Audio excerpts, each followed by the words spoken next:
Assalamualaikum warahmatullahi wabarakatuh. Alhamdulillah thumma alhamdulillah wa ma taufiqi wa atusami illa billah. Alaika tawakkaltu wa ilaika unib.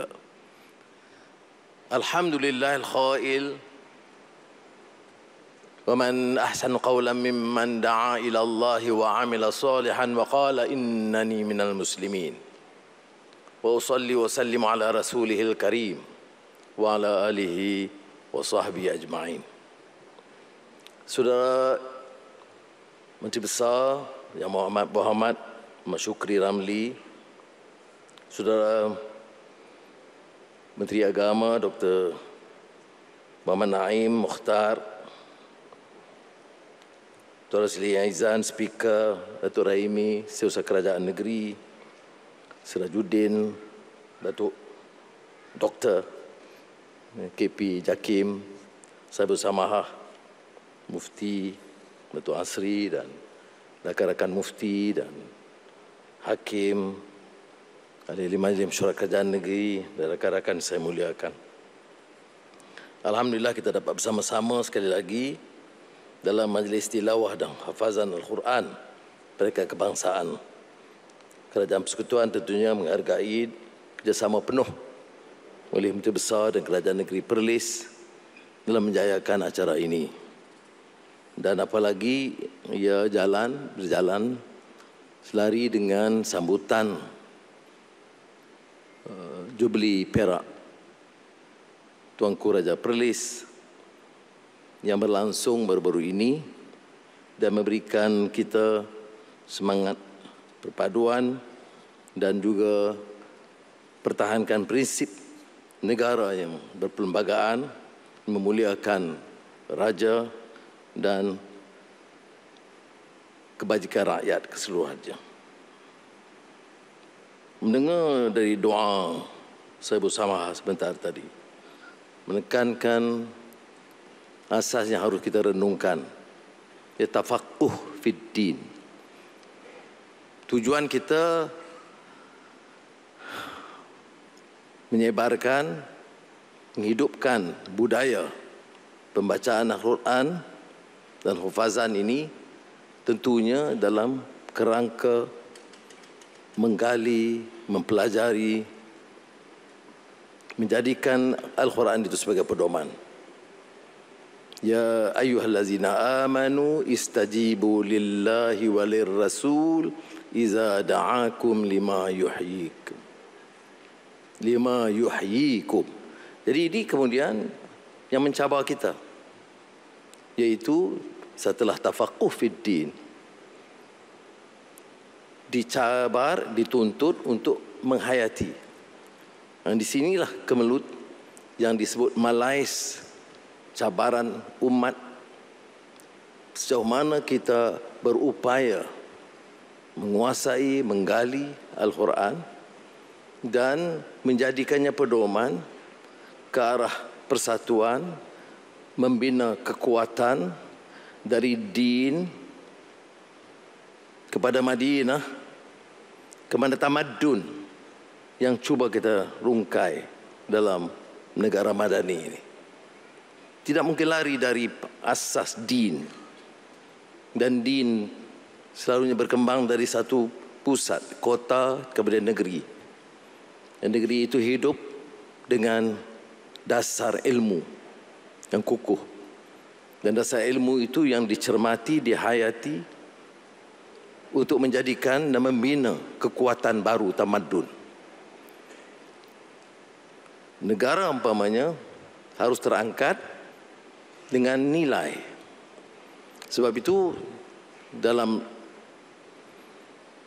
memperkenalkan dan cuba meningkatkan kefahaman tentang madani, kita ada sedikit kelainan daripada konsep pembangunan seutuhnya yang dibicarakan sebelum ini. Benar, ada keperluan. Negara harus membangun rancak dan segar. Tidak harus ketinggalan dalam beberapa bidang. Tapi pembangunan kita itu berdasarkan nilai dan akhlak. Kerana ini membedakan kita dengan kefahaman lain, dengan ideologi lain, dan dengan kerakusan yang berlaku, apalagi dalam dunia sekarang yang mencabar seluruh prinsip nilai kemanusiaan itu sendiri. Kebenaran dalam apa yang disebut post-normal time itu sudah dianggap post-truth. Kebenaran itu sudah relatif. Yang hak itu juga relatif. Yang ma'ruf juga relatif. Sebaik saja kita pegang konsep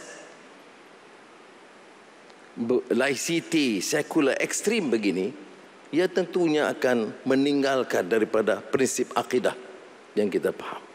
Tapi saya bawa balik kepada tafaquh fiddin, kerana itu juga mencabar apa yang kita pelajari, apa yang kita kuasai, di mana kesedaran dan tasamuh, kebijaksanaan, hikmah, bawal mau'izatil hasanah kita dalam menyampaikan, dan mengapa dalam usaha tafaquh itu masih diselit bibit-bibit permusuhan dan perpecahan. Dan ini dalam menyambut apa yang disarankan oleh saudara saya Menteri Besar Muhammad Syukri tentang menyebarkan suatu permulaan yang sangat baik di Perlis yang harus juga kita teruskan, seperti mana juga dilakukan oleh banyak negeri, oleh JAKIM, Kementerian Pendidikan, dan hampir semua pusat-pusat latihan yang kita kerahkan sekarang. Ya, tetapi masih belum menjawab apakah manhaj tarbiyah yang boleh diperkenalkan, yang boleh menjamin tahap kefahaman yang mantap, yang positif, yang membina, yang memberikan satu semangat qawi yang betul-betul kekuatan baru yang boleh mengangkat martabat, harakat, darajat umat ini. Dan saya percaya para ulama,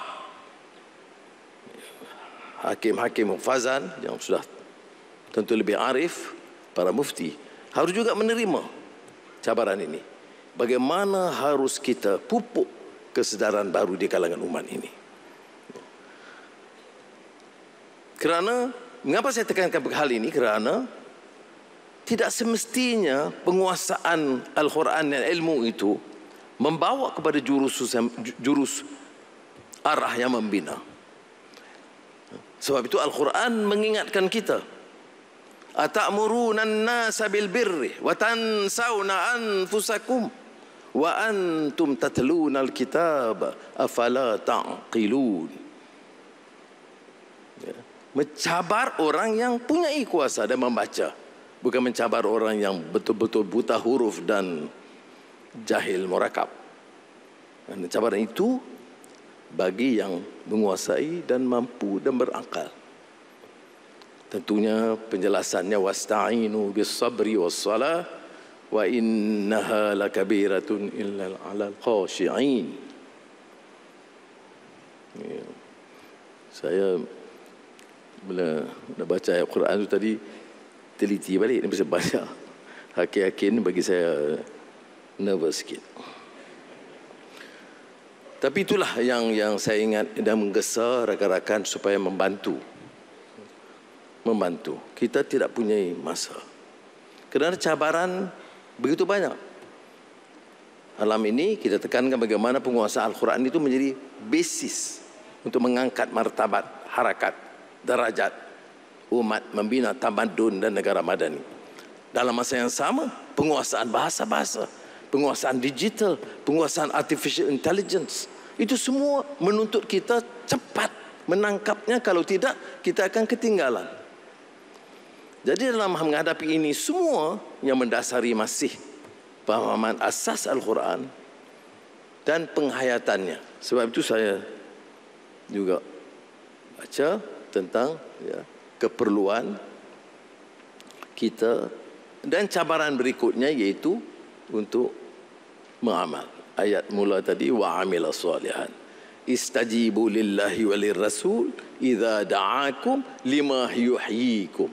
Dan di sinilah kadang-kadang kita agak tempang apa yang dibicarakan dengan apa yang diamalkan. Bicara tentang akhlak dan nilai dan kesabaran dan hikmah, wal mau'izatul hasanah wajadilhum billati hiya ahsan, tapi tidak semestinya dilontarkan, disampaikan begitu. Di beberapa acara saya pernah jelaskan sebagai seorang peminat dan pengkaji sejarah tentang kemarahan Islam di rantau dan Kepulauan Melayu. banyak kupasan-kupasannya. Dari zaman sebelum Kesultanan Melayu Melaka, datangnya orang-orang seperti Raniri yang ke pusat bahasa di Pahang dan kemudian menguasai bahasa Melayu dan menyebarkannya. Dari cerita-cerita dari babat Tanah Jawi tentang 9 wali Jawa, kebijaksanaan mereka sebagai pengajaran tentang cara hikmah. Tentang pengembaraan sang pengembara terkenal Ibn Battuta yang menjadi Syekhul Islam Perlak. Bagaimana dengan hikmah dan kebijaksanaannya boleh menarik orang-orang yang hampir enemies, yang tidak kenal agama. Pendekatan yang penuh dengan hikmah. Sampaikan di catat tentang kebijaksanaan, menyampaikan dan memahami tentang peringkat-peringkat kefahaman supaya jangan umat itu lari, berkecai atau bermusuh. Di antara contoh disampaikan ialah tentang mengajak ibu-ibu menyempurnakan solat asas, penghaman asas, tanpa menyinggung soal pakaian mereka, kerana seperti mana kita tahu, nenek moyang kita sekata itu hanya pakai kain dan tidak ada pakaian menutup sebelah atasnya. Ibn Battuta tidak menyentuh soal itu, cuma mengingatkan bahawa dalam solat pakaian harus begini. Sehinggalah ditanya, bagaimana harus solat pakaian lain di luar pakaian lain. Itulah pendekatan yang penuh hikmah. Saya tidak pula menganjurkan sekarang di Perlis, kerana pendekatan kita perlahan-lahan, besok sampai ke Kanga dan Arau Padang Besar, atau selerak tarak tengah jalan, kerana Anwar kata boleh buka dulu. Jangan. Tapi saya nak kelaskan tentang hikmah dakwah dan kebijaksanaan yang mencabar kita. Bagi rumusannya, saya ingin mengingatkan dan menyeru rakan-rakan yang punyai keupayaan menyampaikan ilmu, ingat bahawa cabaran kita itu terlalu rumit. Dan umat Islam itu mesti melakukan sesuatu yang lebih segar, lebih dinamik, lebih berani. Pertama tentunya memperbaiki diri mereka, keluarga mereka dan masyarakat mereka. Ada keupayaan kita. Ada orang mengharapkan umpamanya Anwar, lakulah sesuatunya lebih untuk Gaza. Kita merintih di dalam tentang masalah. Satu keputusan Presiden Donald Trump mengenai tarif menggugat sebagian besar dunia, apalagi dengan negara Islam. Soalnya, mengapa? Kerana kita tidak ada kekuatan dalaman. Sebab itu di depan Tuanku Raja Perlis tadi dan Menteri Besar Wan Shukri, saya sebut tentang keperluan kita membina kekuatan dalaman. Kekuatan dalaman itu bukan saja akidah dan akhlak dan syakhsiyah, tetapi kekuatan keseluruhannya, keluarga dan masyarakat. Ya, kalau dalam konteks ekonomi dikatakan domestic economic resilience, daya tahan yang kuat. Kita negara dagang, tapi kekuatan dalaman harus ada. Tahap tata kelola yang baik, menghentikan sikap bahawa sebaik saja jadi pemimpin harus memunggah kekayaan sesuka hati ataupun kecuaian. Itu tata kelola. Pegawai-pegawai di semua peringkatnya harus kemas dan cekap, tahu apa arti prinsip akhlak, pengurusan, urus tadbir yang baik, lurus dan cekap.